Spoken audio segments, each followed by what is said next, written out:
Daqui a pouco nós vamos trazer como é que vem o andamento dos negócios com soja em Chicago, também os valores da soja nos portos brasileiros, na referência, mas o que dá para adiantar? Agora há pouco nós víamos uma alta para o óleo de soja em Chicago, que chegava a ficar acima de 4% de elevação. Isso por conta de demanda asiática. Soja subia também, porque as chuvas nos Estados Unidos não foram da maneira como pensaram que poderia ser. E isso já faz o mercado reagir bastante. Mas para falar a respeito deste assunto, né, e também como que se comporta o mercado, vamos viajar então com a Agricultura BR lá para os Estados Unidos, onde Aaron Edwards nos traz as informações sobre o mercado da soja, o mercado do milho também. E Aaron, nós estamos numa semana movimentada. Na próxima quarta-feira tem relatório de oferta e demanda. Esse relatório provavelmente deve refletir uma área menor de produção de soja, pelo menos há uma expectativa. Como é que você avalia esse momento dos negócios? O que tem pesado para a soja negociada em Chicago? Aaron, boa tarde, seja bem-vindo. Boa tarde, excelentes colocações. Nós temos, em dia 30 de junho, teve o relatório de estoques trimestrais e área. Dia 4 de julho, dia da independência, mercado fechado. Aí tem o relatório de quarta-feira, do dia 12, e em meio a tudo isso, o mercado climático nos Estados Unidos. Então, a certeza desse momento é a volatilidade que a gente tem visto. Tecnicamente falando, a soja teve uma disparada depois do dia 30, recuou até achar uma sustentação, e os últimos 2 a 3 pregões está nesse sobe e desce, hoje subindo, mas dos dois lados de suporte e resistência. Então, tecnicamente, tá com a mesma incerteza que os fundamentos ditam. É um mercado climático. Se olhar 40 anos de história, um começo tão ruim para a lavoura aconteceu em 1988, 92 e 2012. Em 88 e 2012, essa lavoura continuou ruim e os preços continuaram com força, e em 92 a lavoura teve uma recuperação. Então nós estamos num espaço a comparação é que são safras curtas. Será que daqui para frente fica menor ou não? E em cima de tudo isso, expectativa de redução diária, conforme o relatório do dia 30, também essa confirmação a gente deve ter na quarta-feira, e a firmeza tanto no mercado de óleo, como você bem colocou, mas até o mercado de farelo também está negociando com firmeza. Então a matriz da soja vive um momento encorajador. A principal notícia baixista é que o Brasil teve uma safra monstruosa no passado, e a expectativa é que terá outra safra grande no próximo ano, até que se prove o contrário. Então, volatilidade no curto prazo, mas é animador com certeza. Aaron, antes de continuar falando sobre as questões do mercado e também como é que impacta aqui para o produtor rural brasileiro, nós temos visto via relatórios uma demanda que evolui e uma produção que, pelo menos nas estatísticas, colocando as planilhas ali, ela está evoluindo e evolui até mais rápido. Como é que você avalia essa relação de quanto sobe a oferta, de quanto que sobe a demanda, principalmente depois que fecha a safra? Porque há muita especulação durante o desenvolvimento dela, há também as correções feitas mês a mês, mas a cada dia que passa nós temos novas informações de mercado, isso faz o mercado subir ou descer. Nós estamos com uma relação, no caso da soja, sadia de oferta e demanda? A oferta e demanda a nível mundial está mais folgado no milho do que para a soja. O quadro de soja é mais apertado.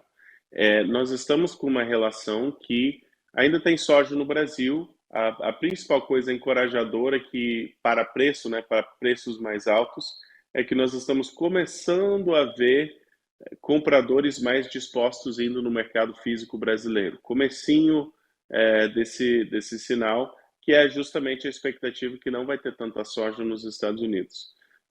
A palavra de cautela é que, se o Brasil não tiver uma quebra de safra, essas relações de estoque e uso muito provavelmente vão ficando cada vez mais folgadas daqui para frente.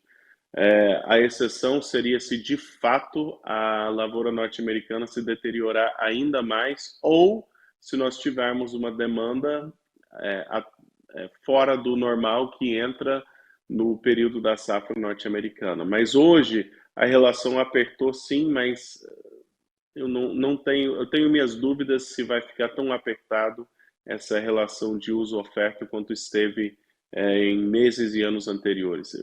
Eu acho difícil que isso aconteça, a não ser que tenha um novo choque de demanda. Muito bem, Aaron. E essa resposta sua, ela tem a ver com a próxima pergunta, que é pegando esse cenário que nós temos hoje, da relação e evolução da oferta e demanda de alguns produtos agrícolas, principalmente soja, ainda mais quando o produtor brasileiro está pensando como é que será o seu cultivo da campanha 23-24, por aqui teve o Plano Safra, Plano Agrícola lançado, o produtor está vendo como é que vai ser a operação de barter, tomada de crédito, entre outros fatores. E temos também essas reações com os valores da soja em Chicago que influenciam aqui no Brasil. Como é que o produtor brasileiro, também pensando em câmbio, como é que ele deve reagir e principalmente negociar a soja que ainda tem disponível e já também da próxima safra? É uma excelente pergunta, excelente colocação. Então, eu sempre trabalho que tem 3 motivadores da venda: fluxo de caixa, está precisando de dinheiro; margem de rentabilidade ou margem de lucro; e o terceiro é você segurar tentando acertar alto do mercado, né? Enquanto o risco-benefício é a favor de ser paciente nas vendas, a uma leitura de mercado. Então, em relação a vendas de safra nova, de rentabilidade, é importante lembrar que soja acima de $13 em Chicago, se você olhar um histórico de 20 anos, isso é raro, tem sido normal recentemente, mas é raro. E para muitos, o câmbio não importa tanto se eles estão fechando o barter, você tem uma relação de insumos e soja que te dá rentabilidade para a safra nova. Então você tem um preço em Chicago que recuperou bem, que está estável, você tem rentabilidade para safra para o ano que vem, talvez não todos, mas muitos têm, por tá esperando o quê, né? O câmbio não vai afetar se é barter, se é troca em insumo por soja, o câmbio não tem tanta importância. Então, assim, tá esperando o quê? Tem rentabilidade, funciona, você vai ter que plantar ano que vem, né? Então, nesse sentido, eu sou a favor de fechar negócios rentáveis que funcionam na sua fazenda. É uma leitura um pouco diferente se você tem soja disponível e procura resultados em reais, porque eu ainda acho, com a safra curta norte-americana, que soja disponível no Brasil, na entre-safra, setembro, novembro, muito possivelmente vai ter demanda.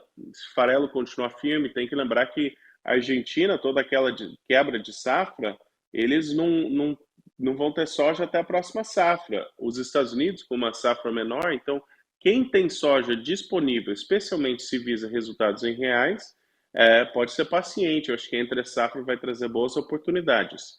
Mas, entre o prêmio e câmbio. Mas quem tem oportunidade de rentabilidade de barter para a safra nova, com a expectativa que os estoques vão ficando mais folgados com uma safra cheia no Brasil, para que não aproveitar essa incerteza dos Estados Unidos e fechar negócio que traz lucro para a safra nova?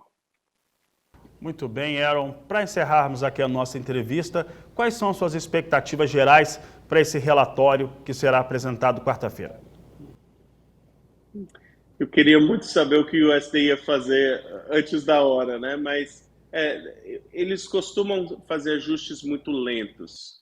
Então, pediria, na minha opinião, uma redução ou um bullish report, mas meu receio é que eles são muito lentos para fazer esses ajustes, e eu acho que os relatórios semanais já nos levam a pensar que a safra é mais curta, mas não sei se eles vão fazer todos esses ajustes já nesse relatório de quarta. Então, eu não ficaria surpreso se a reclamação do outro lado desse relatório é: poxa, mas eu pensei que a safra norte-americana estava mais curta e o relatório do USDA não está mostrando. Pode ter um ajuste, mas um ajuste pequeno. A minha expectativa, com base no como eles atualizam muito lentamente os números.